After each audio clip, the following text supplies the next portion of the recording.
Approche de la cité céleste. Om Raham Mikhail Ivanov. Chapitre 11. L'archange Michael terrasse le dragon.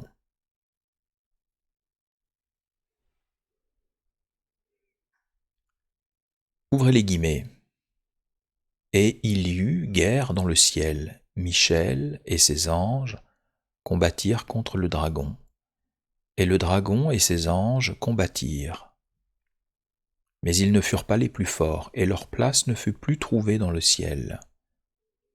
Et il fut précipité, le grand dragon, le serpent ancien appelé le diable et Satan, celui qui séduit toute la terre. Il fut précipité sur la terre et ses anges furent précipités avec lui. Fermez les guillemets. Apocalypse 12, 7, 10. Le dragon est le nom que la tradition a donné au principe cosmique du mal. Cette entité collective a été aussi présentée comme une armée d'anges rebelles qui s'est révoltée contre Dieu sous la conduite de son chef, Lucifer. C'est à cette armée du mal que s'oppose la milice céleste avec à sa tête l'archange Michael. Pourquoi Michael ? La tradition rapporte que lorsque Lucifer se déclara l'égal de Dieu et voulut le détrôner, un autre archange, indigné par cet orgueil, se dressa devant lui en demandant « Mi-ka-el »,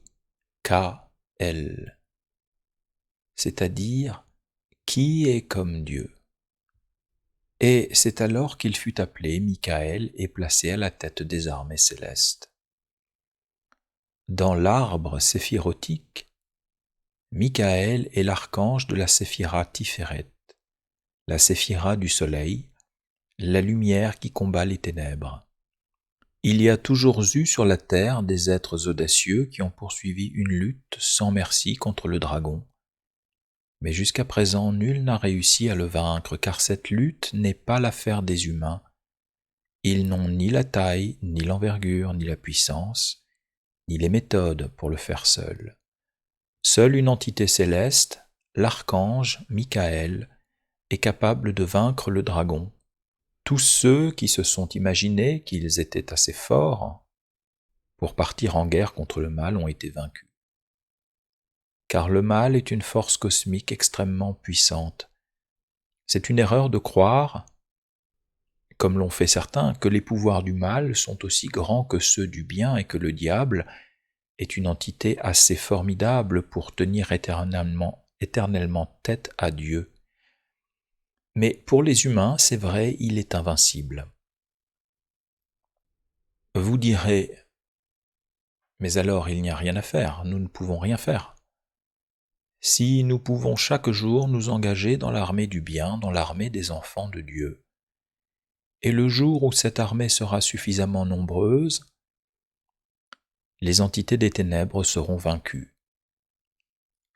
Elles ne peuvent exercer leur activité malfaisante que parce qu'elles sont alimentées par les convoitises et les désirs inférieurs des humains. Mais un jour, elles seront terrassées et ligotées par les forces cosmiques du bien, dont l'archange Michael est le symbole.